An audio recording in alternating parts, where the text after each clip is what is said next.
Personalization in sales sells for the customer. That's what we're going to talk about in this video.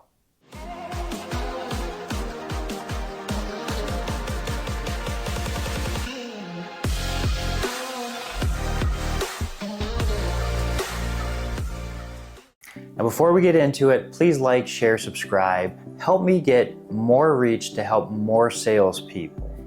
On to the video. Here we go. This is very important. We want to study our customers and not read from a script if we want to make a personalization effort for selling our products and services. Far too often, have you ever been on a phone call with somebody who's just reading through a script and you can tell that they're literally looking at the piece of paper and reading it while we're talking to them? Yeah, it's almost robotic. And with AI, it literally is robotic.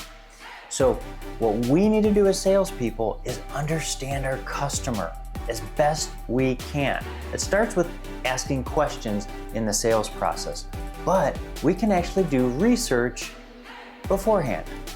Well, what kind of research can we do? Well, we can check out their LinkedIn profiles, Facebook profiles. We can study them and understand what their organization is all about buying and partnering with. We can do some studying and find out how we fit with them. And we might actually find out we don't fit with them. So then they're not a prospect anymore.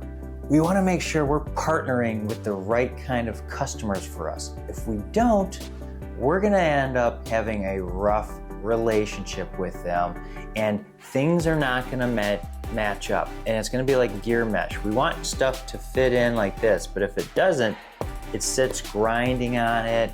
We start having issues and we wear down the relationship really fast. So we need to personalize our efforts with our customers. And that starts with prospecting correctly. When we do that, then we can move on to the right customers and on to the right sales process so we can actually start with a consultative servant heart so we can help them become a hero of their story. Because at the end of the day, when we do that right there, we're going to actually make more sales in the long run by helping them. They will start telling all their friends and family members that they need to do business with us and other people in the organization and open up other opportunities to us because we've focused in on learning about them.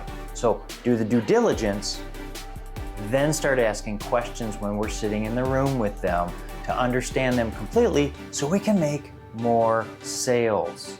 That's right. By focusing in on them, that's how we do that. We don't just use this kind of pitch or this kind of pitch or try to persuade anybody because that at the end of the day is a one-time sale. We don't want to close the door, close the opportunity. We want to start building that relationship, opening more doors, finding more opportunities because each customer actually has a cost. And we don't want to keep adding more and more customers because then our costs start going up and we start having to raise prices to where we price ourselves out of the market. We actually want to partner with the right customers and have long-term relationships if we want to be successful because that's where we have higher profits. And that's where businesses that thrive have higher profit margins than the ones that are just getting new customers every day and in search and are hunting for new customers. We want to cultivate the relationship and make it personalized. So do our studies on the customer, ask them the questions, and find out how we can help them be the hero of their story. And that's how we're going to have a personalized experience. We'll see you next time.